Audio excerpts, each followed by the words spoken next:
këtë muaj, sipas legislacionit fuqi, disa prej bizneseve e kanë për detyrë me dalë me u furnizu me çmimet e tregut. Ky detyrim ka ardhur është i bazuar në legjislacionin primar, ju e dini që ligji është në fuqi që nga viti 2016. Ne këtë proces vetëm e kemi filluar në 2017, ku disa prej konsumatorëve tani më janë vetëm duke u furnizuar me çmime tregut, siç janë Feronikli, Trepça, Sharcemi edhe disa konsumatorë tjerë, tani më vetëm furnizohen me çmimet e tregut. Këto kritere janë parapo në këtë legislaturë që është vendosur në 2016 dhe është obligim për zërën zbatimi i legislacionit fuqi. Aty janë dy kritere bazë, është gjitha bizneset që kanë qarkullim më tepër se 10 milion duhet më furnizu me tarifa ose me çmime tregut, dhe ato bizneset që kanë më shumë se 50 punëtorë duhet më furnizu me çmimet të tregut. Bizneset tona nuk kanë nevojë me dalë me ble energji në tregjet regionale, që Serbia, Kroacia, Hungaria, po Greqia ose Maqedonia, tani e tutje kanë mundësinë me ble energji përmes një mekanizmi që është FFRU, ose Bursës Energjisë Shqiptare, që është e përbashkëshme mes Shqipërisë dhe Kosovës, që është për herë të parë është bërë në Ballkan, një bursë e përbashkët, me vetëm arsye me pas çmime sa më konkurruese bizneset tona si në Shqipëri edhe në Kosovë. Po ashtu edhe vitin e kaluar është lancu edhe tregu intraday. Qa do të thotë që edhe brenda disa orëve caktuara bizneset tona me shiku mundësinë çfarë çmime konkurruese mund të gjejnë në këto bursa. Jo vetëm një ditë para sa çmimi, po edhe çmime brenda ditore. Për këtë arsye ne kemi vlerësuar që kemi kriju parakushte që një numër i madh i bizneseve tona që me të vërtetë nuk i plotësojnë kërkesat ligjore ose kriteret ligjore më furnizu me tarifat rregulluese, duhet me dalë në treg. Ne kishim pas dëshirë që, si me thonë, edhe energjia në treg të jetë me çmim konkurrues, ose siç është energjia nga gjenerimi vendor, të kemi mundësi t'i ofrojmë edhe bizneseve tjera, mirë po ligji ka parapo që vetëm për konsumator shtëpiak dhe konsumator biznesor ose jo familjar me të hyra më pak se 10 milion, kanë mundësi me u furnizu me tarifat rregulluese edhe kanë mundësi me e marrë energjinë vendore me prioritet. Ndërsa kategori tjera është vlerësu që me qenë se kemi krijimin e bursës shqiptare, po të njëjtën kohë edhe rast se gjajnë çmime konkurruese, bizneset nuk janë të obliguar me marrë në bursën shqiptare, po cilën do bursë në region jemi shteti me autostradat energjetike më të mira në Ballkan, e cilat ja mundson këtyre bizneseve kudo ku e gjejnë energjinë më lirë me e sjell në Kosovë pa asnjë pengesë, për shkak se kapacitetet transmetuese Kosova i ka të mjaftueshme për bizneset edhe për konsumatorët këtë rast që janë në Kosovë. Kjo është një mundësi e mirë që kemi, si me thonë, kemi ofru bizneset tona, mirë po fatkeqësisht është që ende çmimi i energjisë elektrike është jo konkurrues, ose krahasimisht me gjenerimin vendor, është i lartë. Tash, i kemi dy mundësi, qëtë energji që është me të vërtetë është e limituar, kapacitetet që i kemi rreth 600 afërsisht mesatarisht ose rreth 800 totalisht dhe 900 megawatt, mi e prioritet konsumatorëve shtëpiak edhe bizneset vogla, ndërsa bizneset që kanë qarkullim më shumë, kanë potencial më shumë, i kemi ofru, i kemi kriju parakushte, si që përmenda dhe më herët, me bleqat energji me çmime tregut. Ne konsiderojmë që do të ketë ndikim direkt në këtë fazë. Ne si Aleancë Kosovare Biznesit vazhdimisht kemi kërkuar që tregu i hapur duhet të jetë prioritet, sepse dhe kushtetuta e Kosovës e parasheh që duhet të jetë treg i hapur dhe treg në konkurrencë. Prandaj, shumë bizneset të Kosovës kanë ngrit këtë problem, se tregu i hapur do t'i çon drejt falimentimit, do t'i dërgon ato në një vështirësi për furnizim të energjisë elektrike, dhe ne kemi diskutuar dhe jemi duke diskutuar me bizneset të ndryshme. Për fat të mirë, Kosova është e lidhur shumë me tregun e hapur në gjitha produktet, por tashmë për energjinë elektrike do të jetë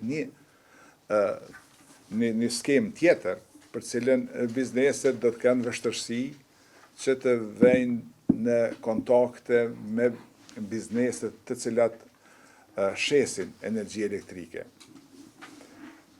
Bizneset e Kosovës, të cilat janë mbi 2800 biznese që kanë qarkullim vjeton mbi 1 milion euro, janë pak në krahasim me bizneset në region.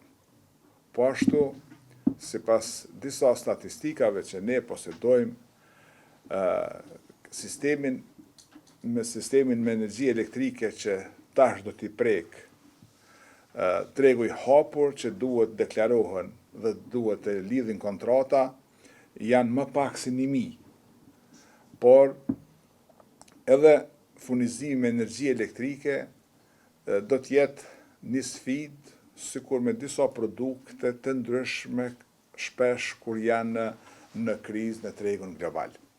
Prandaj, infrastruktura fizike e jonja për furnizim me energji elektrike, po ashtu edhe infrastruktura ligjore, nuk e di a janë në harmonizim njëra me tjetrën, në mënyrë që bizneset mos të kanë këtë vështirësi. Aja çka neve na shqetëson është që edhe ngritja e energjisë elektrike i 15% për të gjithë konsumatorët është një problem i madh, por prap ne si Aleancë Kosovare e Biznesit e vlerësojmë që standardi jetësor në Kosovë është i dobët. Dhe derisa ne e kemi standardin jetësor të dobët, neve çdo lëvizje e çmimit qoftë energjisë ose produkte të ndryshme esenciale na prek drejt për drejti dhe na varfron edhe më shumë.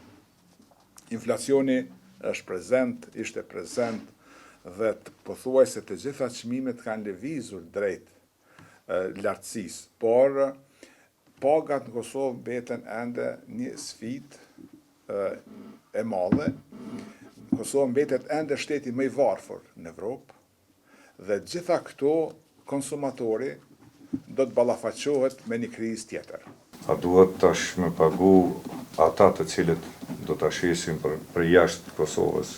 A duhet me pagu për rjetin distribuev që duhet të shfrytëzohet, këtë rast po kesko, dhe a jenë para po, pastaj me thonë normal që ju si zërej nuk keni mundësi, po institucionet se cilat do t'jenë mundësi pastaj edhe të ndihmave ose subvencione ose për krojeve edhe për energjinë e ripërtritshme që ta lehtësoj pak situatën aktuale. Aktualisht ke kush duke furnizu edhe trepçen, po të njëjtën kohë ka mundësi me i furnizu edhe këta me çmime tregut. Po të njëjtën në rast se ju nuk mund të gjeni furnizues brenda kësaj periudhe, ata janë të detyruar që për 2 muaj me çmime tregut t'ju furnizojnë me energji elektrike derisa ta gjeni një furnizues alternativ. E ka këtë obligim vendosur nga ana zyrtares, quhet se furnizuesi i mundësisë së fundit kur ju nuk mund të gjeni asnjë furnizues tjetër në treg. Na pasi që kemi mbi 50 punëtor dhe jemi diku të 10 milion që qarkullim. Ne veç që kemi bo 7 orë aty veç ka vendosë, kemi bo kërkesë të ju atjene që ne të vazhdojmë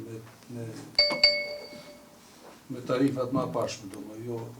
Pasi po tam shumë sinqerë që ne edhe si kemi pas edhe qartë këtë punë, do më që blerja mund të bëhet edhe tjetër ku. Mund të bëhet, por mënyra si e sa nuk i kemi pas qartë. Po edhe pyetja ime ishte pasi nëse na mrena 2 muaj prapë nuk arrim ta gjejmë diko çka. Është në ndalët apo çka? Kesko përveç që ka obligimin për mi furnizu këto 2 kategori që i mbron ligji, konsumator shtëpiak edhe bizneset e vogla, aja ka drejt me furnizu edhe me çmime tregut. Përveç kesko se keni edhe kekun, edhe e përmena atë kekun obligimin që se jo e hobni furnizuesin. Legislacioni ju ka mbrojt juve që kur do që të gjeni furnizues më të mirë, ose çmime më konkurruese, brenda 3 javë njoftoni furnizuesin e ri, e shputni kontratën, vazhdoni me furnizuesin që ju e konsideroni që është më konkurrues se ai që e keni lidhur një kontratë. Kësë ka për detyrë m'ju furnizu me çmime tregut. Përveç, thash, këtë kategorinë që i mbron ligji, edhe juve, aktualisht ajo mundet m'ju furnizu me çmime tregut edhe në muajt vazhdim.